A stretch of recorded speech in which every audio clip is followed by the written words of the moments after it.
Is this here the new king of efficiency? And how much Mercedes do you already receive for the entry-level Mercedes, the Mercedes CLA, available both as a petrol and as the all-electric one here? And they don't use the biggest battery, but because of the efficiency, what range can we still score? We're going to do a road trip here for you today, long range test, and see about different efficiency situations. What do we consume?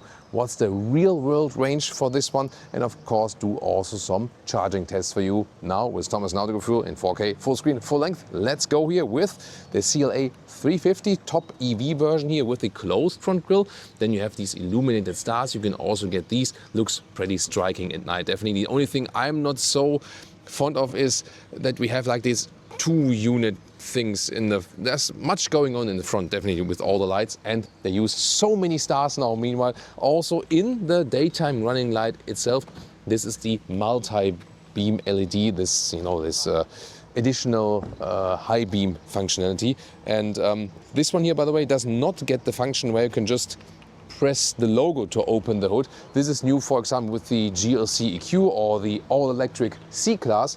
But you got to think about that the all-electric C-Class will be even some 20,000–25,000 euros more expensive than this one. So then you have to open it from the inside, this frunk, and there we go. And it's actually fairly large. So this here like a cable bag, but without it, it could even house some luggage. Yeah, but of course also the cables, if you like so. There we go. Nice striking red color here today. And the length here is 4.72 meters or 186 inches. And slip of tongue, sorry about that. And here you can see this coupe style look, really stretched. And the CD value is 0.21. However, in the most ideal setup, if you don't pick many extras and so on, also the smallest wheels, 17 to 19 inch. These are the 19-inch wheels, so we cannot hold this top CD value then in this case, but then it looks better. This has a base steel suspension, so the question is, of course, as well, do we still have comfort in driving? We're gonna take you on a tour of that as well. Then we have the charging flap here, and it has two batteries, either 58 kilowatt hours, LFP, the base one, or the bigger one, the NMC, which we have here, which is all the way around 85 kilowatt hours. And yeah, as I said, for today's purposes, not the biggest ones, but for this segment, totally fine. 11 or 22 kilowatt AC. And the DC peak, we have seen some figures over 300 kilowatts, sometimes 320, sometimes even more. So that will be very interesting. And 22 minutes, 10 to 80% state of charge is the official figure. I can already tell you so far, we did one test already, which was fast charging without preconditioning, because I was also interested in that, and I just plugged it in, just, you know, went at like 30% state of charge and directly hopped to 140 kilowatt, and without the battery being conditioned for that, that is already a quite decent result. And later on in the review, then we want to do another test where we really floor it out, make the battery warmer and so on, and then charge again. And we're actually like on the way from, you know, like the middle part of Germany to Hamburg, where we are now at this moment already. The way to Hamburg, what we do is that we try to like drive very efficient, maximum 130 kilometers an hour, maximum 80 miles an hour. And on the way back then again, really floor it out, German Autobahn, see, are we actually faster with that? And what's the difference then in the consumption and so on? These will be very interesting figures, I can promise. In the rear, we can see also playing a lot with light. This is connected then here, and one more time playing with that structure here. So 4MATIC, that means that's all-wheel drive, one electric motor in the rear, one in the front. And the acceleration figure here is at 4.9 seconds. You can also get the base versions which only have one electric motor, are at 7.5 and 6.7 seconds in the acceleration figure. The other chassis form, by the way, would be the shooting brake. This is also available both for the petrol side and also for the electric side. And of course you have more trunk flexibility, and the roofline is of course a little bit different. Now to the interior, here door closing sound. I've heard better ones at Mercedes, gotta say that, but it also has some of the, like, let's say, classic door closing sounds at Mercedes, a little bit, you know what I mean? And here, considering that it's frameless, it sounds good, you know what I mean? So this is the thing, when they are frameless, it's always tougher to make a very solid door closing sound, and for that, it's actually then once again good. Here with these door handles, the thing is that they are with yeah, with this flush integration. I'm not the biggest fan of it, honestly, but then at least when they are out, then they are physical. So then instead of the doors, AMG line exterior and interior we have here, and this then high grade leather red, really soft padded underneath. This is also beautiful. This black-white color scheme is very attractive, I think, but you can also get other ones, of course.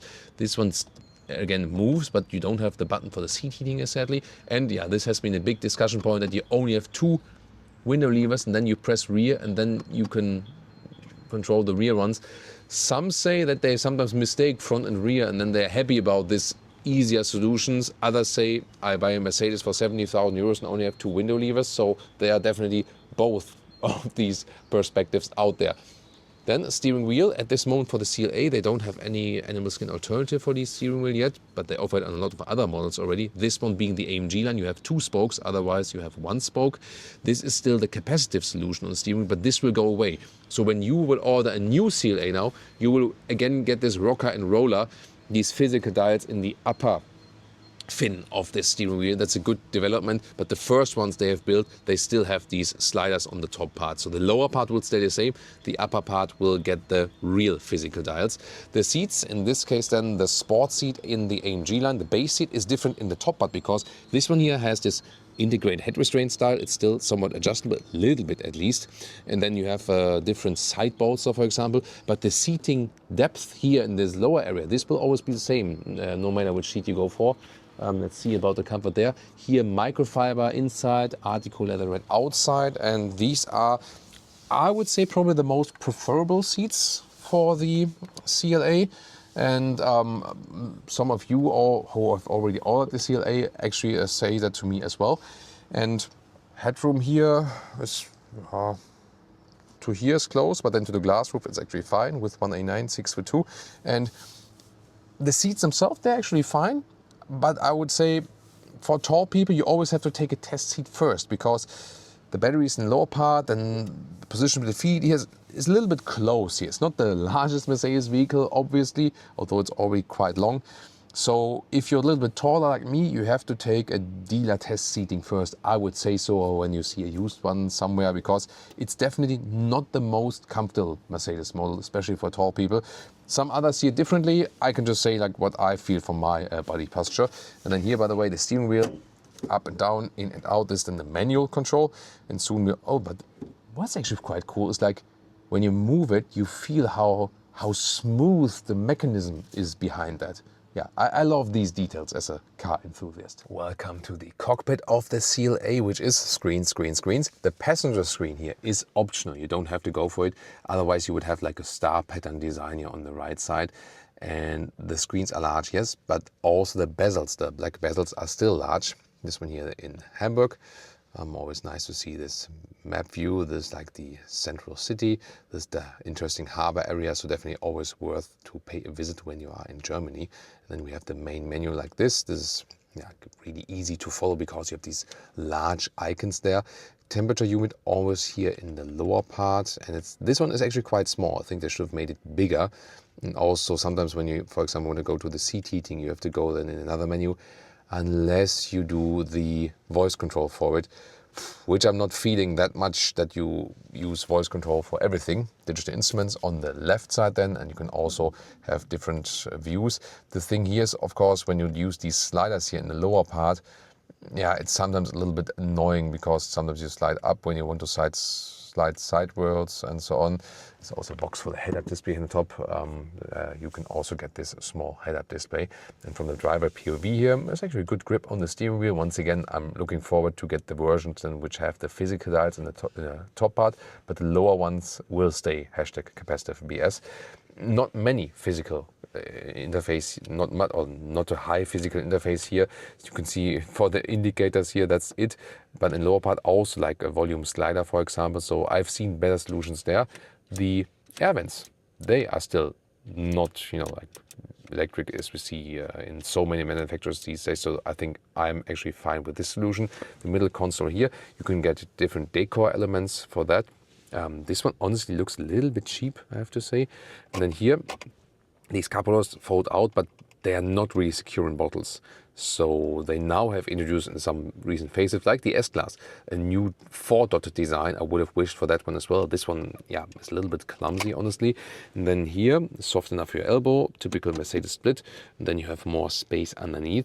The USB-C chargers are not only 2 in the rear, but 2 in the front, but not there in the front, because in the front here is an inductive charging pad. The USB-C chargers are actually underneath this middle console, and then you can either use it like this, or you can search for this small hole here, and then you can get a cable from underneath and put it through. And this has been discussed a lot. Why would you do that? Well, cable charging is...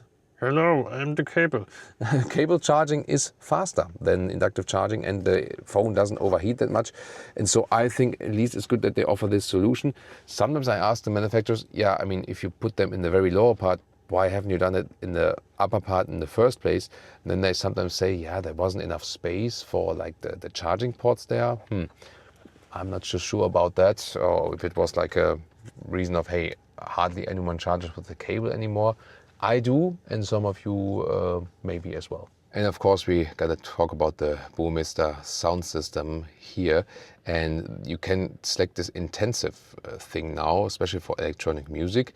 And together with that, actually, the quality of the sound is outstanding. And funnily enough, we did tests here with the Mercedes S-Class. You can also see the driving facelift of the S-Class already online. And the thing is that this new generation Burmester sound system in the CLA is better than the normal Burmester sound system in the Mercedes S-Class.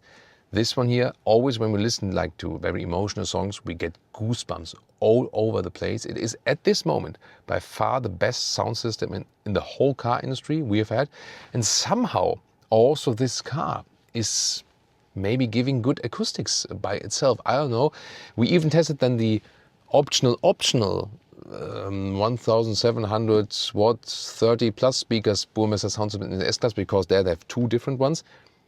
That one is of course also amazing, but there we couldn't really tell a big difference. And honestly, this is still somewhat leading. I'm not sure why that is and what they did with that. It's of course always about the source of the music you have, but this one here, this combination in this car with this system is just so outstanding. I can't stress that enough, and Leah shares the same view. And we will soon also test it once again in the GLC EQ, which also has the new generation Burmester, and see if it's like the same, or if it's really about the acoustics also of this cabin somehow. I don't know, but I can tell you, if you buy this car, you kind of have to get it. It's almost like a unique selling point for this car, because it's so good. Well, the rear seats, I mean, headroom is, yeah, it's close, but it works actually. This glass roof is always a fixed glass roof. That's it, you cannot get a closed roof. And the sun protection is already inbuilt, and it's working, yes, but still it will always get hotter when there's a glass roof, even if there are extra layers in it. And option, you can also get like these stars in the roof, where you also have like applied ambient lighting and so on. And now there's a big difference between the petrol CLA and the electric CLA, because the electric CLA does not have the foot garages. Here, the battery is in the lower part, and that is most obviously here in the rear. Look at that here, like the angle here where my knees are actually. So it's really not that pleasant with long legs than here in the rear, because of how high the feet are standing. This is still working here as for the legroom. You can sit here as a toilet, that works, yes, but not that pleasant. The seats themselves, they're actually fine. It's just really that the feet need to be lower. Turbine vents here in the middle, and USB-C chargers also in the rear. Nice ambient lighting also around it. And also I like how the rear door from the inside is also really nicely covered here with that leather red material. So that's actually pretty cool. Frameless window also in the rear. So material quality wise here, this is actually fine. Yeah, only hard packed is here on the inside. Isofix outside each, and you see that you have this sport seat setup with the microfiber here in this AMG line also for the rear seats. That's actually pretty fancy. Haven't talked about the pricing yet, by the way. So you would start with a small battery under 50,000 euros, but then if you go for the bigger battery here, the NMC, and also then what we see here, AMG line, outside, inside, and all the way full spec, you can also crack 75,000 euros. Trunk or boot, let's take a look. So they did not make a fastback opening. I think that would have been better, or what do you think? 405 liters. This one still fits in a vertical way, although it's getting close. Here the outside you can use here, like for example for Leah's boots, then 1.40 meters here where it gets a little bit more narrow, and the length is also about 1.40 meters, and the height here only 19 inches or 45 centimeters. That's really not that much. And underneath you can see here you have like some more tiny space there, and to fold the seats there's no remote unlock here, so you have to go around. Well, the only good thing is that you get a little bit more light than here. There we go. And then let's see what total length we can actually score here. I mean, it's not such a short vehicle, right? So, and then to the seat in the front there, we're at 1 meter 78 or 70 inches. Sport mode.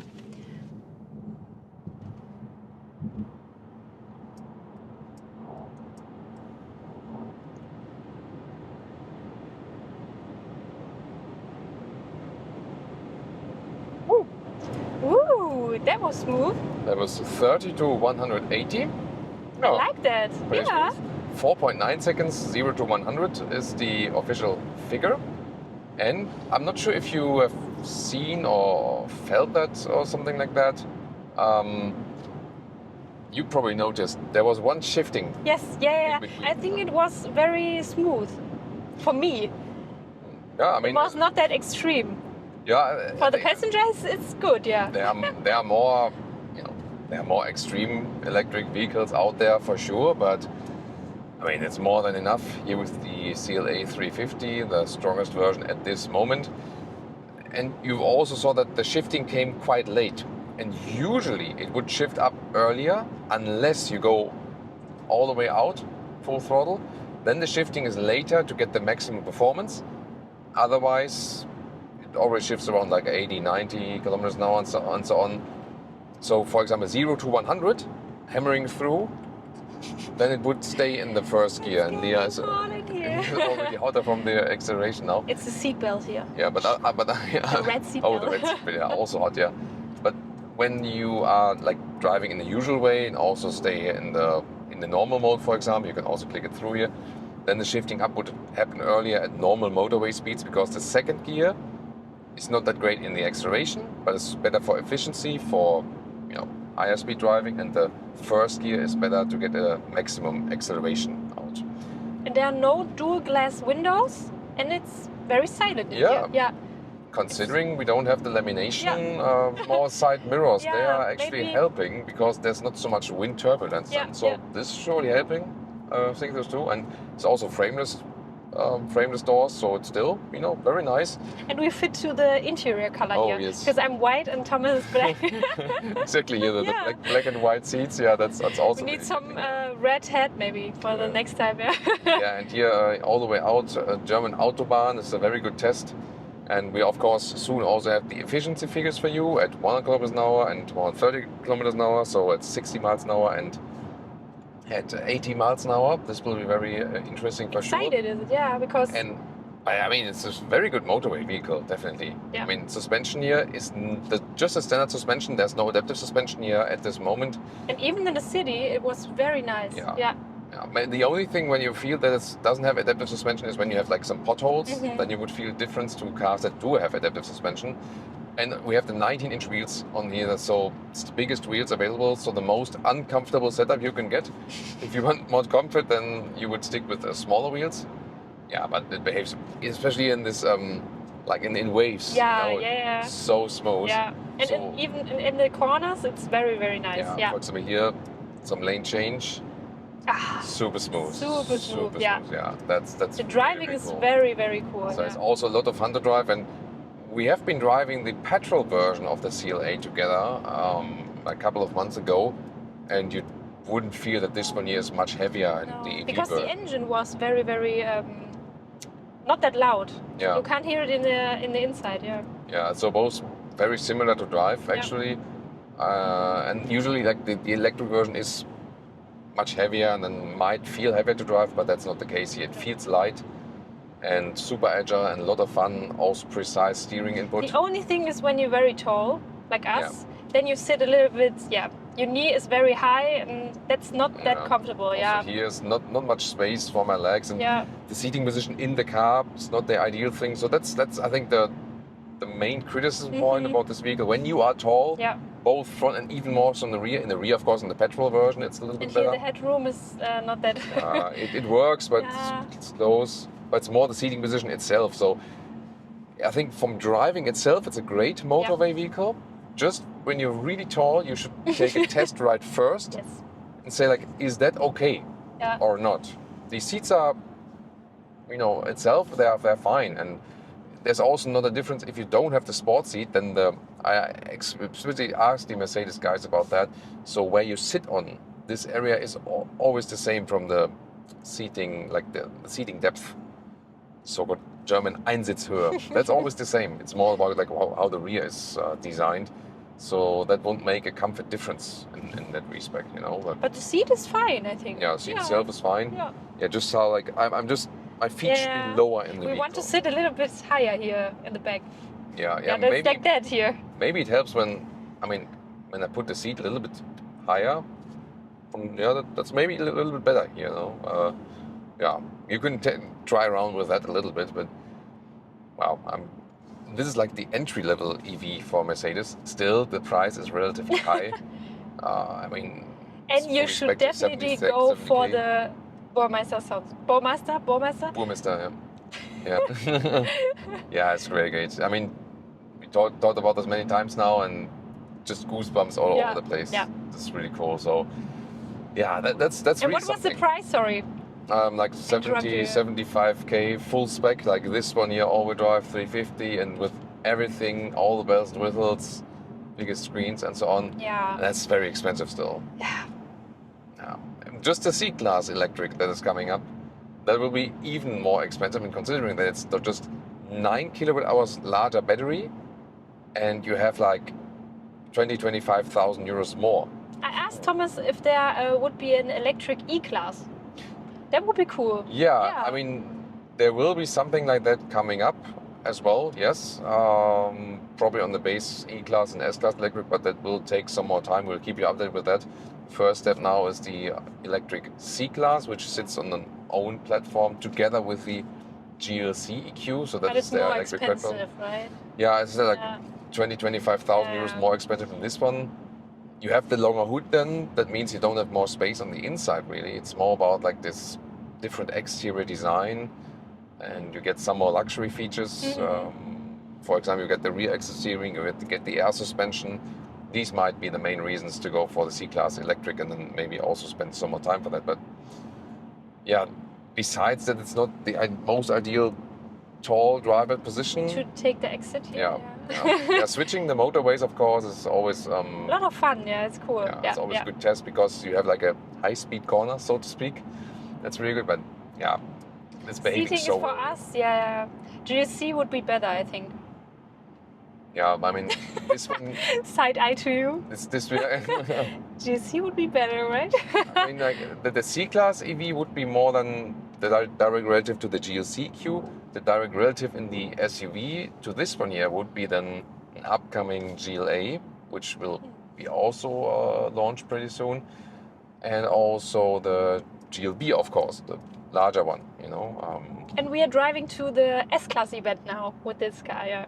Yeah. So also really excited. S-Class facelift, of course, as well. A very interesting video.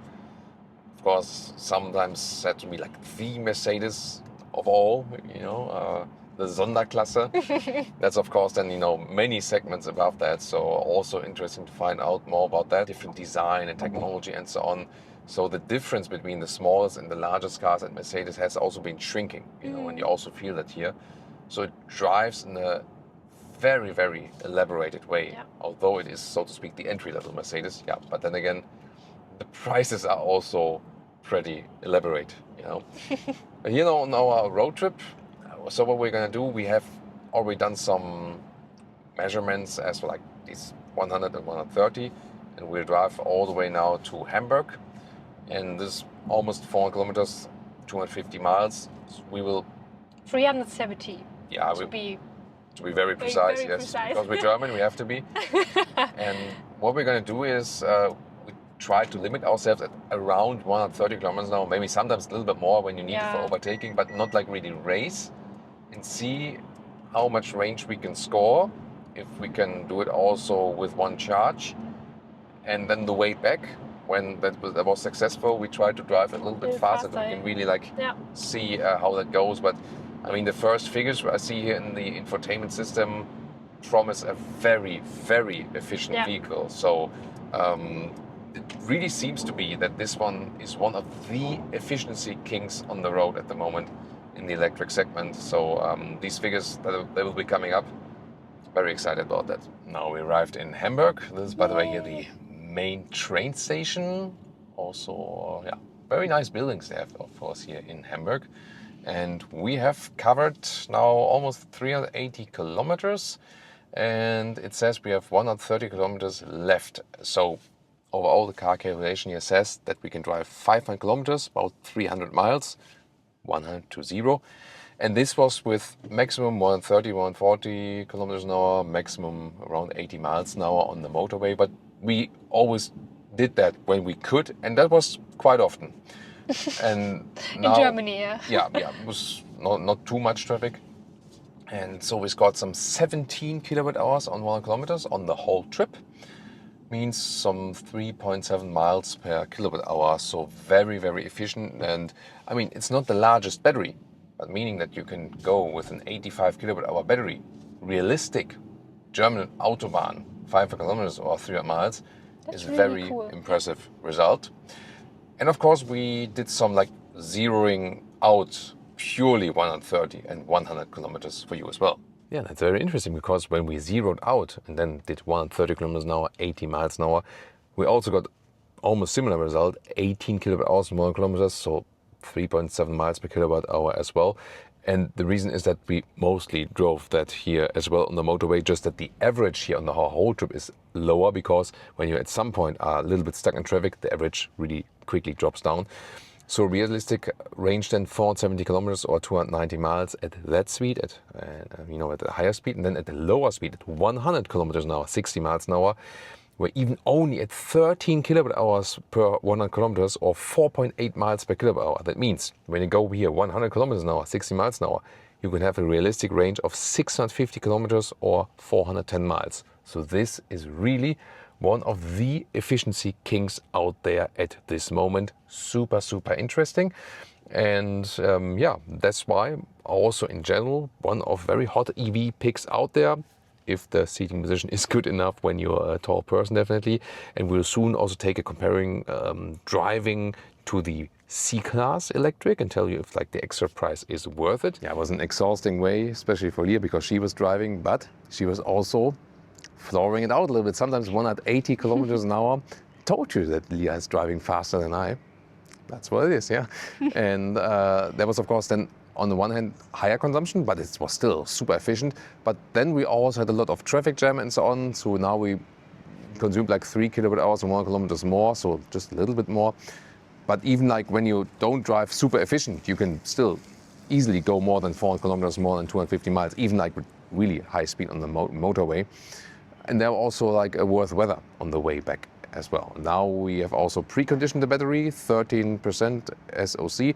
Let's see what can we score here at the charging station. This one is capable of 400 kilowatt. Of course, the car is officially 320 kilowatt, but let's see what it does. So now we plugged it in. Let's see here at 13%. Starts at 120 kilowatt. Should go higher soon, I hope. And here now we are at 250 kilowatt. Yeah, I think we can work with that. Already. It always depends, of course, how hot the battery really is. So we were also kind of stuck in traffic. We activate the preconditioning like 20 minutes ago, something like that. Yeah, but I think we can already work with that, can't we? And here, by the way, from the interior, this is how it looks like. Also nice visualization. And now here, after 13 minutes, already past 60% state of charge, and now it's dropping here below 150 kilowatt. So, I mean, we don't have the highest peaks, but it's still relatively stable, this charging curve. We can also see it right there. There it's actually dropping. Let's see what a time we can score up to 80 50% state of charge, but so far it's looking quite good. Now here we reached 13 to 80% in 21 minutes. I think overall good results. So in these 21 minutes we charged almost 64 kilowatt hours, and now here at 80% we are still at 100 kilowatts. So the overall average is still very good here at 175 kilowatt is the average of the whole charging curve here. So tell me what you guys think here about the all-new Mercedes CLA and our electric efficiency test. And now it's time to check out the other recent Mercedes electric models.